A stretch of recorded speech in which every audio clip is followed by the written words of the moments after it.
महादेवाय नमः। मैं राधिकानंदन आप सभी मित्रों का फिर से इस महादेव संस्कृतम यूट्यूब चैनल में स्वागत एवं अभिनंदन करता हूं। आप संपूर्ण संस्कृत व्याकरण की श्रृंखला पढ़ रहे हैं। इसी क्रम में हम लोग आज समास प्रकरण का चौथा भाग पढ़ेंगे। इसके पहले की वीडियो हम लोगों ने तत्पुरुष समास को पढ़ा। आज तत्पुरुष समास के उपभेद पढ़ेंगे। कुछ प्रमुख इसके उपभेद हैं, निम्नलिखित 4 मुख्य उपभेद हैं, इसको हम लोग आज पढ़ेंगे, समझेंगे। स्लाइड में आपको समास के उपभेद दिख रहे होंगे। तो तत्पुरुष समास का पहला उपभेद है। उपभेद मतलब इसके जो तत्पुरुष समास के 2 मुख्य भेद हम लोगों ने पढ़ा, एक समानाधिकरण, वेदीकरण। इसके अतिरिक्त कुछ उपभेद भी हैं जो तत्पुरुष के अंतर्गत ही गिने जाते हैं। उसमें पहला है नए तत्पुरुष समास। नए तत्पुरुष ये क्या है? सूत्र इसका है नए। ये अष्टाध्यायी के दूसरे अध्याय के दूसरे पाद का 6वां सूत्र है। ये कहता क्या है? नए इस अव्यय का समर्थ सुबंध पद के साथ नए तत्पुरुष समास होता है, अर्थात जिस समास का पूर्व पद नए हो तथा उत्तर पद कोई संज्ञा या विशेषण हो तो वहाँ नए समास होगा। देख लें, समझ लें।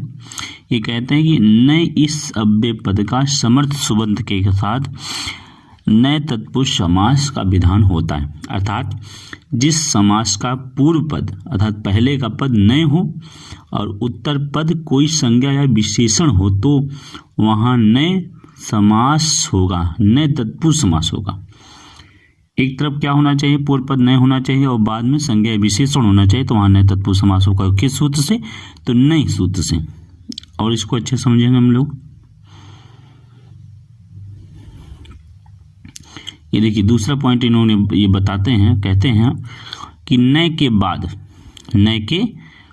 ध्यान समझ लें, नए के बाद यदि कोई व्यंजन वर्ण आए तो नए के स्थान पर आ, और यदि नए के बाद कोई स्वर वर्ण आए तो नए के स्थान पर अन हो जाता है। यहाँ नए में केवल ना बचेगा, इया का हलंतम से इस संज्ञा तस् लोपा से लोप हो जाएगा, अर्थात ये जो नए हैं इसमें इया का लोप हो जाएगा और केवल ना बचेगा। अब इसी ना के बाद ये 2 चीज कह रहे हैं। यहाँ ना के बाद यदि स्वर आए, अर्थात ना के बाद यदि स्वर आए, तब इस ना के बाद न के स्थान पर न के बाद यदि स्वर आए तो न के स्थान पर अनादेश होगा। क्या होगा? अनादेश हो जाएगा। समझ लें इसको, अनादेश हो जाएगा। और यदि न के बाद ना का योग किसी व्यंजन वर्ण से हो, किससे हो? व्यंजन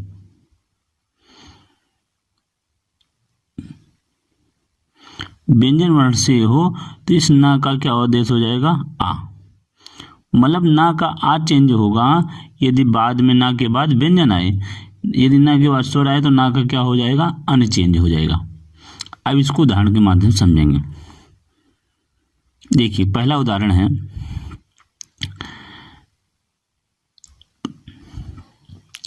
न स्वस्था। ये तो ना के बाद ये दंत सकार आ रहा है। क्या आ रहा? दंत सकार, जो क्या है? व्यंजन है। तो इस ना का क्या आदेश हुआ? आ आदेश होगा, क्योंकि ना के बाद यदि व्यंजन आए तो आप ना को आ में बदल देंगे। ना स्वस्थता से अस्वस्थता था, जो स्वस्थ नहीं है वो अस्वस्थ है। ना आ में चेंज होकर बना अस्वस्थता, अर्थात जो स्वस्थ नहीं है वो अस्वस्थ है। उसी तरह ना अश्वा, यहाँ ना के बाद आ रहा था, अर्थात जो घोड़ा ना हो। ना अश्वा अर्थात जो घोड़ा ना हो, तो इस ना को अन आदेश हो गए, अनस्वा बना। अनस्वा जो घोड़ा नहीं है, अर्थात अन्य कोई पशु है। इसी तरह हम लोग नए समास के अन्य उदाहरण भी देखेंगे। तो आपसे पूछ लेगा अनस्वा में कौन सा समास है? तो अनस्वा में नए तत्पुरुष समास है। फिर आगे देखें, ना कृतम इति आकृतम। यहाँ पे न के बाद क्रि का आ रहा था, जो व्यंजन था, इसलिए ना का आदेश होकर आकृतम शब्द बना, अर्थात जो किया ना हो। फिर ना इच्छा इति अनिच्छा, यहाँ ना के बाद ई आ रहा था, जो स्वर है, इसलिए ना का अन आदेश होकर अनिच्छा बना, अर्थात इच्छा न हो। उसी तरह न आगता इति अनागतम, न गजा इति अगजा, न उक्ता इति अनुक्ता, न मोघा इति अमोघा, न मोघा इति अमोघा। फिर आइए आगे भी देख लें हम लोग। फिर न सिद्धा इति असिद्धा, न सिद्धा इति असिद्धा, अर्थात जो सिद्ध नहीं है, जो असफल है, उसे न असिद्धा कहते हैं। न ब्राह्मणा इति अब्राह्मणा, अर्थात जो ब्राह्मण न हो वो अब्राह्मण है। न ईश्वरा इति अनिश्वरा, किस सूत्र से यहाँ तत्पुरुष समास हो रहा है? तो नए सूत्र से यहाँ नए तत्पुरुष समास का विधान हो रहा है। न अर्था इति अनर्था, यहाँ देखिए न के बाद आ रहा था जो स्वर था, इसलिए न का अनादेश होकर अनर्था बना, अनर्थ। न उचिता इति अनुचिता, जो उचित नहीं है वो अनुचित है। अब आइए दूसरा हम लोग उपपद तत्पुरुष समास पढ़ेंगे, गति समास या प्रादि तत्पुरुष समास।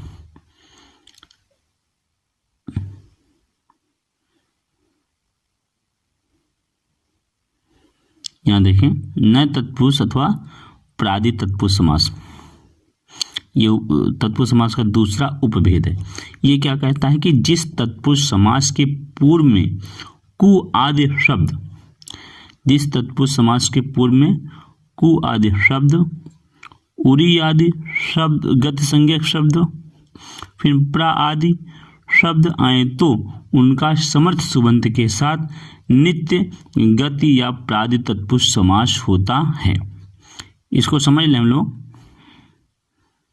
यहाँ देख लें वही बात ये बार बार कह रहे हैं कि जिस तत्पुरुष समास में पूर्व में कु आदि, पूर्व में क्या है, कु आदि शब्द आए, उरी आदि गति संज्ञा शब्द हो या प्रा आदि शब्द आए तो उनका समर्थ सुबंत के साथ नित्य तत्पुरुष समास होता है।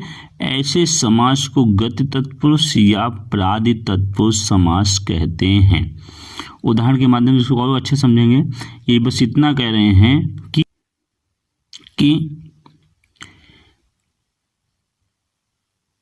तत्पुरुष समास में पूर्व पद में कु आदि शब्द आए, पूर्व पद जो हो तत्पुरुष समास का, उसमें कु आदि शब्द हो, उरी आदि शब्द हो अथवा प्रा आदि शब्द हो तो इनका समर्थ सुबंतों के साथ नित्य समास होता है। ऐसे समास को गति तत्पुरुष या प्रादि तत्पुरुष समास कहते हैं। देखिए अब यहाँ पर उदाहरण के माध्यम समझेंगे। तो यहाँ पर पहला उदाहरण है आपके सामने, पहला उदाहरण है कुत्सिता पुत्रा, कुत्सिता पुत्र है। यहाँ देखिए कु के साथ कु आया है पूर्व पद में, जो कु आदि इस शब्द में है, कु पहला शब्द है, उसके साथ पुत्र का समास हो रहा था। तो इसी प्रादि तत्पुरुष समास से समास हो गए बना कुपुत्रा, कुत्सिता पुत्रा अर्थात कुपुत्रा, बुरा पुत्र। उसी तरह सुंदरादेशा, सुदेशा, सुंदर देश। कुत्सिता पुरुषा, कुपुरुषा, निंदित पुरुष। कुत्सिता राजा, कुराजा, बुरा राजा।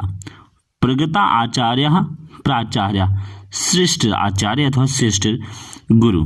फिर इसके बाद है अगला शब्द था विरुद्ध, विरुद्ध पच्छा, विरुद्ध पच्छा। यहाँ देखिए यहाँ पे ये कहते हैं विरुद्धा पच्छा विपच्छा, था जो पक्ष में ना हो। शोभना पुरुषा, सुपुरुषा, सब यहाँ पे प्रादि तत्पुरुष समास या गति तत्पुरुष समास है। फिर प्रकृष्ठो वीरा, प्रवीरा। उरी कृत्वा, उरी कृत्य स्वीकार करके। शुक्लम, शुक्लम कृत्वा, शुक्ली कृत्य सफेद सफेद करके। पटपटा इति कृत्वा, पटपटा कृत्य पटत पटत इस प्रकार शब्द करके। अब इसके आगे हम पढ़ेंगे उपपद तत्पुरुष समास, उपपद तत्पुरुष समास। अगला जो तत्पुरुष का उपभेद है उसमें है तीसरा समास है उपपद तत्पुरुष समास। आइए देखते हैं आगे। अब ये समास क्या कहता है कि कृदंत, कृदंत मतलब कृदंत सुबंत, अर्थात जिसका अंत कृत प्रत्यय से हो उसे कृदंत सुबंत कहते हैं। कृदंत सुबंतों के साथ उपपदों का समास ही उपपद समास कहलाता है। ये क्या कह रहे हैं कि कृदंत सुबंत के साथ, अर्थात कृदंत मतलब जो कृत से अंत हो ऐसे सुबंत, कृत प्रत्यांत शब्द, ऐसे शब्द उपपदों के साथ उपपद का समास यदि हो तो उसे ही उपपद समास कहते हैं। इस समास में पूर्व पद उपपद तथा उत्तर पद कृत प्रत्यांत समर्थ पद होता है, अर्थात पूर्व में उपपद होगा और बाद में कृत प्रत्यांत समर्थ पद होगा। अर्थात कहने का प्राय है कि उपपद सुबंत का तिंग रहित धातु के साथ समास होता है। यहाँ समझें, जो कृदंत होगा वो धातु ही होगा, लेकिन उसमें तिंग नहीं, तिंग प्रत्यय नहीं जुड़ेगा, अर्थात पठित पठता वाला नहीं है। ऐसी क्रिया है जो कृदंत, तिंग के अलावा कृदंत क्रिया है।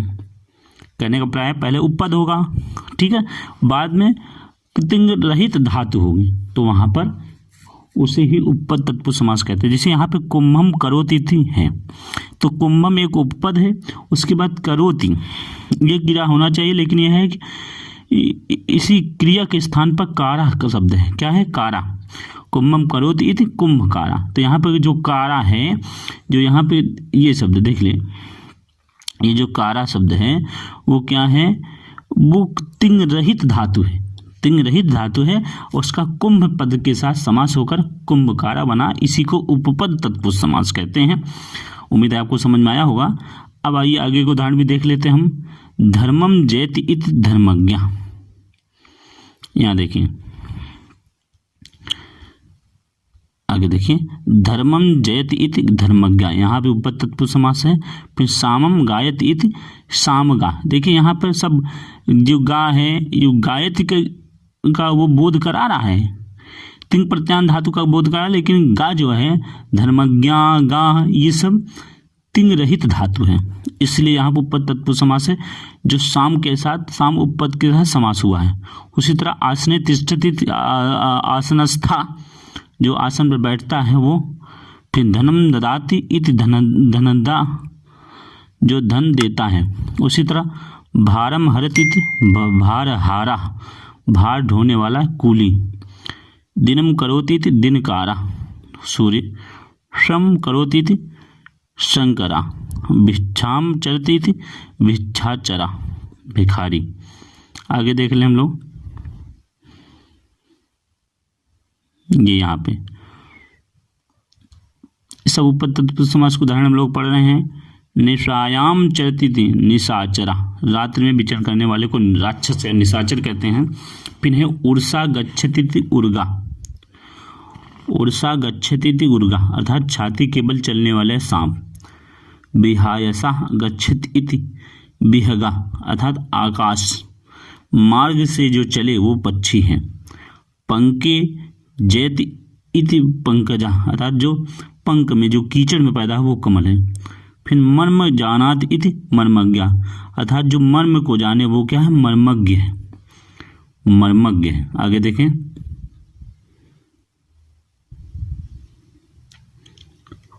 मर्मज्ञ। फिर उसके बाद आगे वाला उदाहरण देख लें हम लोग। कंबलम ददाति, ददाति इति कंबलदा, अर्थात कंबल देने वाला। यहाँ कंबल जो है उपपद है, और दा, ददाति जो बोधत दा जो क्रिया है तिंग रहित है, इसलिए यहाँ पर उपपद तत्पुरुष समास है। फिर प्रभाम करोति इति प्रभाकरा, अर्थात जो प्रभा को करे, जो प्रभात करे वो प्रभाकर है, इसे ही सूर्य कहते हैं। अब आगे हम लोग अगला तत्पुरुष समास, अगला उपपद तत्पुरुष समास और आखिरी उपपद तत्पुरुष समास अलुक तत्पुरुष समास देखेंगे हम लोग। अलुक मतलब नालुक, अर्थात जिसका लोप ना हो, अलुक तत्पुरुष समास है। अलुक का अर्थ है नालुक, अर्थात लोप का ना होना। जिस समास में विभक्ति का लोप नहीं होता उसे अलुक तत्पुरुष समास कहते हैं। समझ ले फिर से, अलुक का अर्थ है नालुक, अर्थात लोप ना होना। अलुक शब्द में नए तत्पुरुष समास है। ये कहते हैं कि जिस समास में विभक्ति का लोप नहीं होता उसे अलुक तत्पुरुष समास कहते हैं। सामान्यतया समास में समासिक पदों की विभक्तियों का लोप हुआ रहता है अर्थात हो जाता है, किंतु कुछ शब्दों में समास होने पर भी विभक्तियों का लुक नहीं होता, उसे ही अलुक तत्पुरुष समास कहते हैं। देखिए समानता ये नियम है, जब समासिक पद हम करते हैं तो विभक्तियों का लोप हो जाता है। जैसे हम लोग, यदि आपको याद होगा समास की परिभाषा जब हम लोग पढ़ रहे थे तो ही हम लोगों ने ये भी पढ़ा था विभक्तिर लुप्यते यत्र, ऐसा पढ़ा था विभक्ति लुप्यते यत्र, अर्थात जहाँ विभक्ति का लोप हो, तदर्थस्तु प्रतीयते पदानां चैक पदम चा समासांशो विधीयते, अर्थात जहाँ विभक्ति का लोप हो वहाँ समासिक पद होता है, लेकिन कुछ जहाँ विभक्त समासिक पद होने पर भी विभक्तियों का लोप नहीं होता, उसे ही अलुक तत्पुरुष समास कहते हैं। इसको देखेंगे आगे, उदाहरण के माध्यम से कुछ समझेंगे हम लोग। उदाहरण आपके सामने है, देखिए एक तरफ आपको समास विग्रह दिख रहा होगा, दूसरी तरफ समासिक पद है। अब देखिए यहाँ पे पहला इधर समास विग्रह है, फिर समासिक पद अर्थ सहित है। पहला है आत्मनेपदम, आत्मनेपद। देखिए यहाँ पे आत्मने में सप्तमी विभक्ति का एक वचन है, और इसको समासिक पद होने पर आत्मने को जो सप्तमी विभक्ति सूचक जो विभक्तियाँ हैं उसका लोप होना जाना चाहिए, विभक्ति लुप्यते यत्र से, तो मगर यहाँ पर लोप नहीं हुआ, ऐसा ही रहा। आत्मनेपदम का आत्मनेपदम ही रहा, यही है अलुक तत्पुरुष समास। कहने का प्राय है जिस तत्पुरुष समास में विभक्ति का लोप न हो वो अलुक तत्पुरुष समास है, जैसे आत्मनेपदम का आत्मनेपदम। फिर उसी तरह है परस्मैपदम का परस्मैपदम, दूसरे के लिए पद। फिर युधिष्ठिरा, युद्ध में स्थिर, युधिष्ठिरा यहाँ भी अलुक तत्पुरुष समास है, क्योंकि युद्ध में सप्तमी विभक्ति है और लोप होकर यहाँ लोप हो जाना चाहिए, लेकिन लोप नहीं हुआ है, इसलिए यहाँ पे अलुक तत्पुरुष समास है। उसी तरह कृच्छाद प्लस आगता, कृच्छाद्रागता, कठिनाई से आया हुआ। फिर अभ्यासात आगता, अभ्यासादागता, अर्थात अभ्यास से आया हुआ, अभ्यास से आया हुआ। अन्य उदाहरण भी देख लें हम लोग।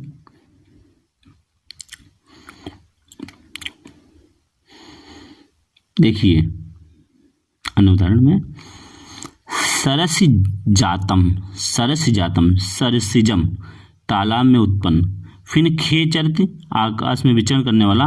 खे मतलब आकाश में चरते मतलब जो चरे, जो विचरण करे, खेचरा कहते हैं, ऐसे को पक्षी कहते हैं। फिर वाचस्पति, अर्थात वाणी का जो स्वामी है उसके कहते हैं वाचस्पति, बृहस्पति। फिर शरद जायते, शरदिजा, शरद में होने वाला। प्रावृषि जायते, प्राविशिजा, बरसात में होने वाला। फिर देवानाम प्रिया, मूल, देवानाम प्रिया मूल। तो हम लोग तत्पुरुष का उपभेद पढ़ रहे थे। उम्मीद है वीडियो आपको पसंद आया होगा। हम लोग शीघ्र नए विषय के साथ, कर्मधारय समास के साथ आपसे रूबरू होंगे, मिलेंगे। शीघ्र ही हम लोग कर्मधारय समास के साथ मिलेंगे। वीडियो को, चैनल के अन्य प्लेलिस्ट को देखने के लिए आप वीडियो के डिस्क्रिप्शन में जाकर देख सकते हैं, तो आप चैनल की प्लेलिस्ट में जाकर देख सकते हैं। तो प्लीज़ आपसे अनुरोध है कि चैनल को सब्सक्राइब करके लाइक करें, शेयर करें, जिससे हम निरंतर प्रतिदिन 7:30 बजे आपकी सेवा में हाजिर हो सके। तो शीघ्र नए विषय के साथ मिलते हैं, तब तक के लिए महादेवाय नमः।